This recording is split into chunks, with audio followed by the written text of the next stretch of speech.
I don't even know how to start an interview with a guru. The clouds are on, you just have to rain. A rain joke is a good way to start this interview. But if you're going to make a rain joke, I'm going to make a guru joke.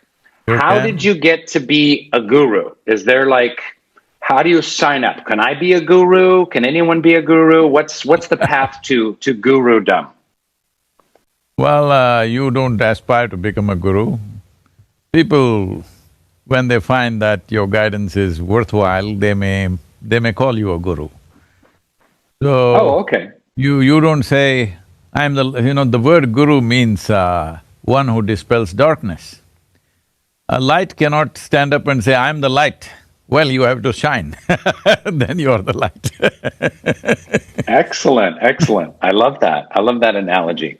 So, I've been getting to know your work a little bit in researching for this conversation, and I'm so pleased to get to speak with you. I know we've been talking about it for a while, and I love the message and the heart of your teachings, and I love the way how wonderfully self-effacing you are and your sense of humor. I also use a sense of humor in my work. How important is humor in the teaching of spiritual and psychological human truths? Oh, I never looked at it that way. I feel, well, if you're joyful, naturally you will look at everything from all sides. One side is always the lighter side. Well, if you look at the planet right now, we are good morning, somebody is good night, one side is light, another side is dark. This is the nature of the existence. In every situation, there is a dark side, there is a grey side, and there is a very light side. It's not by ignoring the dark side and always trying to be funny you achieve something, or just by looking at the dark side you will achieve something. It's important that people have a more holistic picture of every situation, because there is never going to be perfect situations in our life. Well, in America right now, a lot of people are looking at this darkness and are feeling very overwhelmed. There's political dark times, there's racial and social justice dark times, environmental dark times. This global pandemic is very scary and another dark time. So how do you find the light in all of this darkness? I thought California is quite sunny, I thought it's not so dark. People are misunderstanding their psychological situations as existential reality. Existential reality is the way it is. How you reflect it in your mind depends on how dark your mirror is. So it's very important to look at life just the way it is, not the way you think it is, because you can think up anything you want.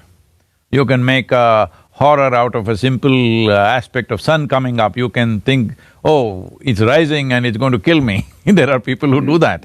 Sun setting, somebody thinks it's the end of the world. Well, when the sun sets, if you do not remember an yesterday, it does look like end of the world.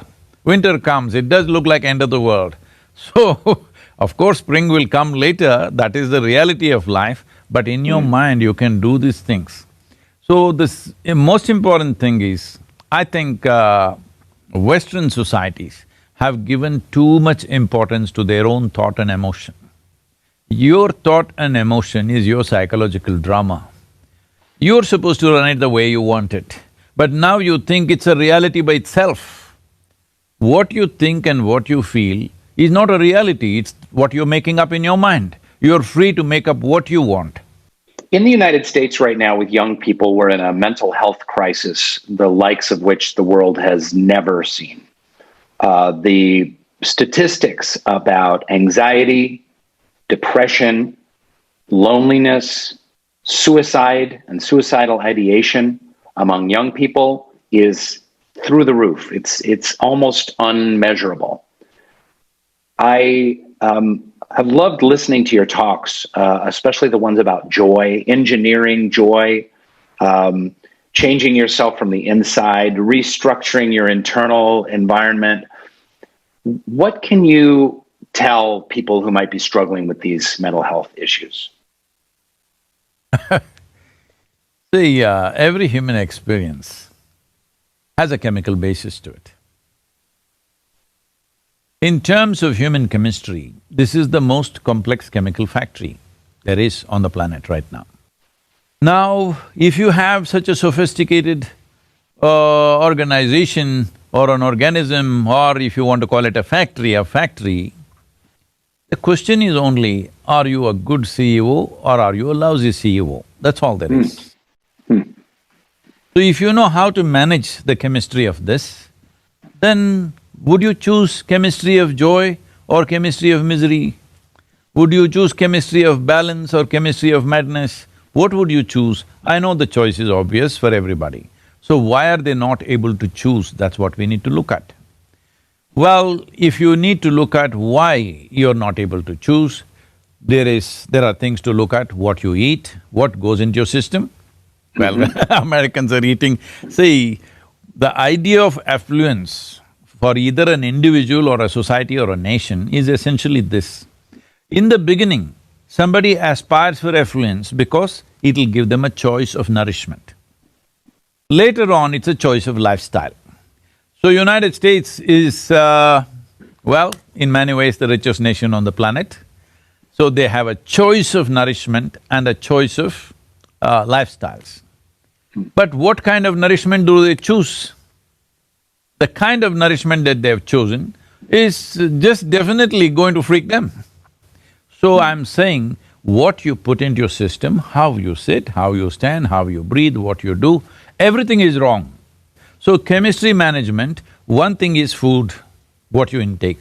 To put it very simply, I'm not going into a food exposition right now, but the simple thing is, today even if you ask a kindergarten child whether this body needs oxygen or carbon dioxide for its well-being, they know it's oxygen. At least they've read it in the book. But now, carbonated drinks in this country have been the culture of the nation. You're always drinking carbon dioxide, but even a kindergarten child knows oxygen is what you need. So I'm surprised that the percentages are not much higher. The abuse of alcohol, the kind of food that we're eating, the processed foods that people are eating, almost everything that they're eating is a month old. You cannot eat like that and be mentally well, it just… you… No, I'm with you, yeah. Hey, it's organic. It doesn't matter, but it's a month old. So a month old, so you're saying fresher foods. Not fresher food, fresh food. Fresh food. Yes, that's what the body needs. Food like you pick it and you just eat it from the garden. No, not that fresh, you don't have to be, you must wash it also a little bit. So, what is anxiety and is there a way out of it? See, there are two basic faculties in a human being which are significant and which is unique to a human being, which makes us who we are. One is, we have a vivid sense of memory. It's because of that our life is rich. No other creature on the planet has as vivid a sense of memory as we have. Because of this fantastic sense of memory, we have a fantastic sense of imagination. If there was no such elaborate, detailed memory in our minds, we would not be capable of imagination. Imagination is just extrapolation of our memory. So, what is it that human beings are suffering in their life? They are suffering what happened 10 days ago still. We are complaining to the nature, why did you evolve us? You must have left us as an earthworm, we would have been happy. At least we would be eco-friendly, that would be of great value in California. That's funny, that's great. The work that your institute does, Isha, is in health and nutrition, in education, and also the environment. Can you tell us a little bit about the work that you guys are doing with the environment? Well, with environment, this whole thing began in the year 1998. Certain experts from United Nations came and they made a prediction that by 2025, 60% of the state in which I am, the southernmost state in India, will become a desert. I don't like any kind of predictions, whether they're astrological, environmental, political, economic, I don't like predictions because predictions are being arrived at from dead, cold statistics. You're not looking at what is beating in the human heart, because human beings, what they're thinking right now will be the future, not what they've done in the past. So I didn't like the prediction, so I thought I'll check it out for myself. And I drove around the state, just seeing different regions, how they are. And then I found that they were wrong because I saw it's going to happen much sooner than 2025. Wow. It wouldn't take that long because three major rivers had gone totally dry. Many streams, small streams which are tributaries have gone dry, and desertification is happening at a rapid pace, where palm trees are all… their crowns are falling off, not able to find water. Always in the tradition it was said, if a palm tree dies, that means you're heading for a disaster, because it finds water wherever it is in the minutest quantity, it can survive in a desert. So if the palm tree crowns start falling off, it means that there is definitely a disaster coming. Because bore wells are going like 1200, 1400 feet below and sucking out all the water, all vegetation is dying because no tree is able to put roots to 1200 feet. Yeah. So then I saw how to do this, and I spent 6 years planting trees in people's heads, which is the harshest terrain on the planet. Once we successfully did this for 6 years, then transplanting it on the land became easy. I did a simple process.